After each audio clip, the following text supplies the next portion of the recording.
Hamas has agreed to give up their weapons. Now, they were born with a weapon in their hand, so it's not easy to do. When they were born with a rifle in their hand. It's not an easy thing for them, but that's what they agreed to. They've got to do it.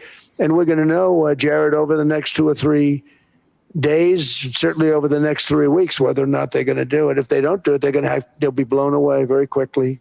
Well, President Trump was in Davos today at the World Economic Forum, and as part of his remarks, he talked about the fact that Hamas is set to lay down its weapons as part of phase 2 of his 20-point plan in the Gaza Strip.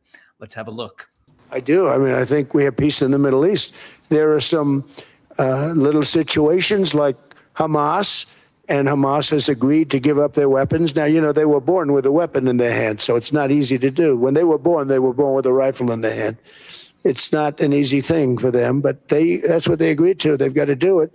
And we're going to know, Jared, over the next 2 or 3 days, certainly over the next 3 weeks, whether or not they're going to do it. If they don't do it, they'll be blown away very quickly. They'll be blown away very quickly, says President Trump.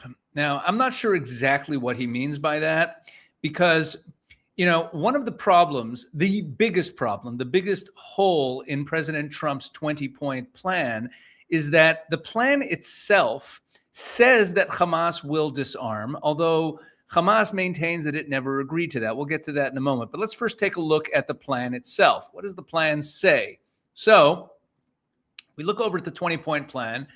The first stage of the plan is that Gaza will be de-radicalized. It'll be redeveloped. That's just laying out what the idea behind the plan is. And then it says if both sides agree to the proposal, Israeli forces will withdraw to an agreed-upon line, which they have. It's called the Yellow Line. It leaves about 50% of the Gaza Strip in Hamas's hands. And it says that all the military operations are going to be suspended and that all the hostages will be released, okay? And that Israel will release its prisoners. And then look what it says here. Once all hostages are returned, Hamas members who commit to peaceful coexistence and to decommission their weapons will be given amnesty.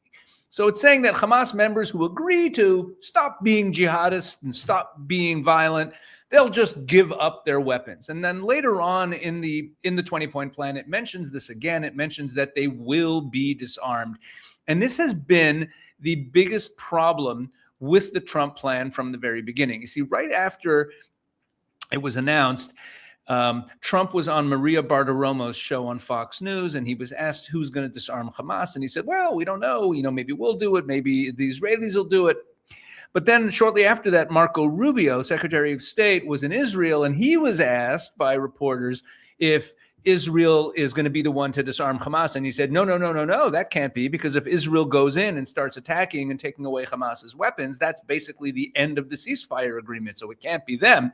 And Jared Kushner and Steve Witkoff were on 60 Minutes, and they were asked by Leslie Stahl, who is going to disarm Hamas? And they said, well, the International Stabilization Force is going to do it. That's the force being put together by all the different countries who were part of the deal. But then King Abdullah of Jordan, who's supposed to be one of the overseeing countries of the International Stabilization Force, was on BBC being interviewed, and he said, no. The International Stabilization Force isn't supposed to disarm Hamas.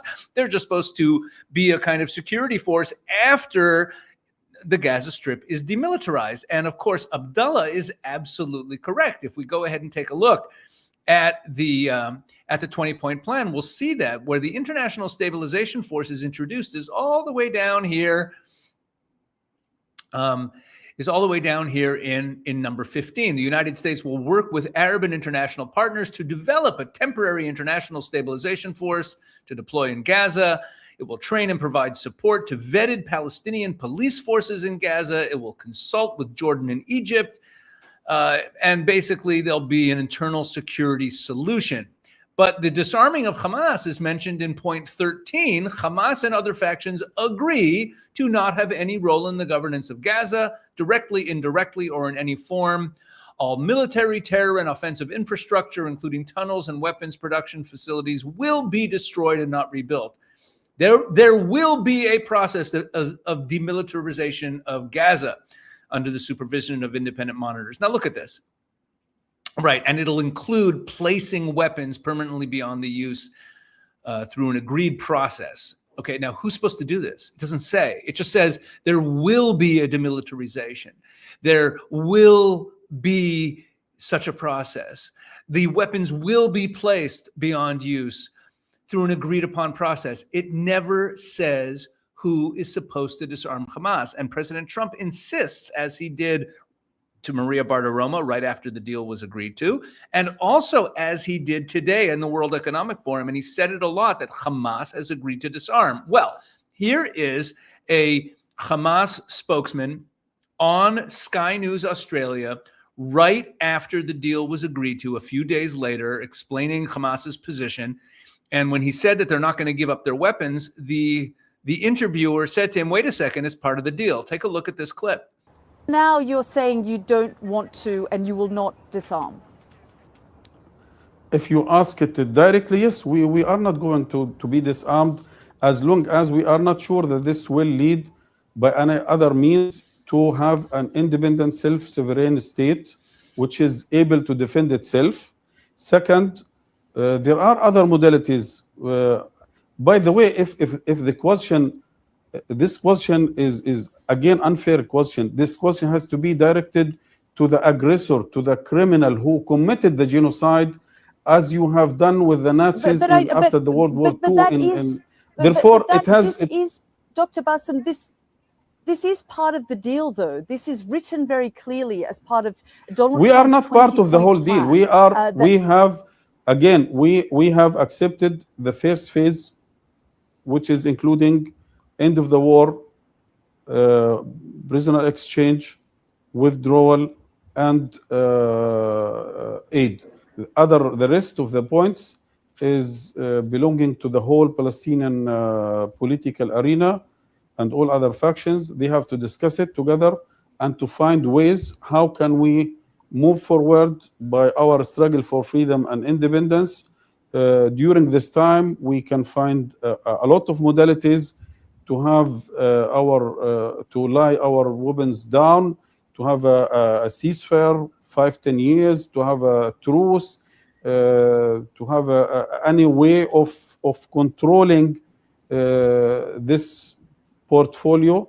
But again, this is a genuine right of Palestinian people, and no one can deny us. If this question has to be directed, to the aggressor, and he has to be disarmed. It's nuclear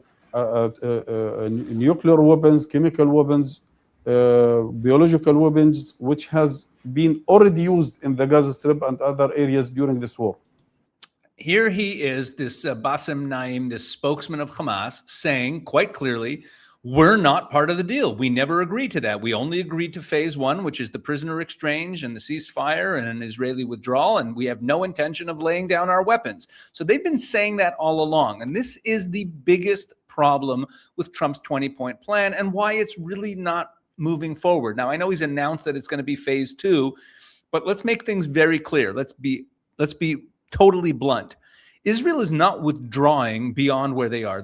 Israel currently controls 50%, 53% of the Gaza Strip on its side of the yellow line. On the other side, you have Hamas. Hamas is refusing to disarm. No one is stepping up to the plate to say that they're willing to do it. President Trump keeps insisting that Hamas has agreed to disarm, which they adamantly say that they have not. President Trump also keeps insisting that there are many countries that are willing to disarm Hamas, although every country that is asked says that they have no intention of doing that. Disarming Hamas means going in with a firefight and fighting them and taking away their weapons. They're not going to lay down their weapons. There's no peaceful way they're going to lay them down and accept amnesty like this plan calls for. So this whole thing is really based on this wishful thinking that Hamas will disarm. And until Hamas is disarmed, no one is going to invest in the Gaza Strip. There isn't going to be a kind of technocratic Palestinian peaceful authority that's going to live side by side with Israel. And Israel is not going to withdraw.